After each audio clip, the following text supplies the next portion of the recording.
தமிழகத்தில் புதிய ஆட்சி அமையும் போது அதிகாரிகள் இடமாற்றம் என்பது வழக்கமான ஒன்றாக இருக்கும் நிலையில் தற்போது 2 IAS அதிகாரிகள் இடமாற்றம் செய்யப்பட்டுள்ளதாக தமிழக அரசின் சார்பில் அறிவிக்கப்பட்டுள்ளது. தமிழகத்தில் தமிழக வெற்றிக் கழகத்தின் ஆட்சி அமைந்து 3 மாதங்கள் நிறைவடைந்துள்ள நிலையில் கடந்த ஆகஸ்ட் 4ஆம் தேதி இந்த அரசின் முதல் பட்ஜெட் கூட்டம் தொடங்கியது. இதில் முதல் நாளில் நிதியமைச்சர் மரிய வில்சன் பொது பட்ஜெட்டை தாக்கல் செய்த நிலையில் 2வது நாள் வேளாண் பட்ஜெட் தாக்கல் செய்யப்பட்டது. வேளாண் துறை அமைச்சர் வினோத் இந்த பட்ஜெட்டை தாக்கல் செய்தார்.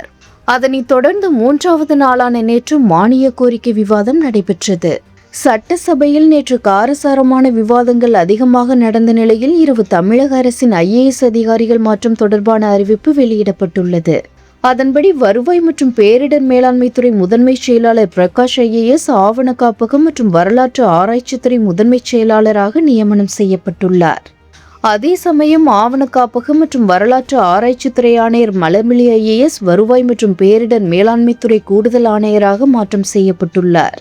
தமிழக அமைச்சரவையில் மூத்த அமைச்சர் அனுபவம் வாய்ந்தவராக இருக்கும் செங்கோட்டையன் தான் வருவாய் மற்றும் பேரிடர் மேலாண்மைத்துறை அமைச்சராக இருக்கிறார்.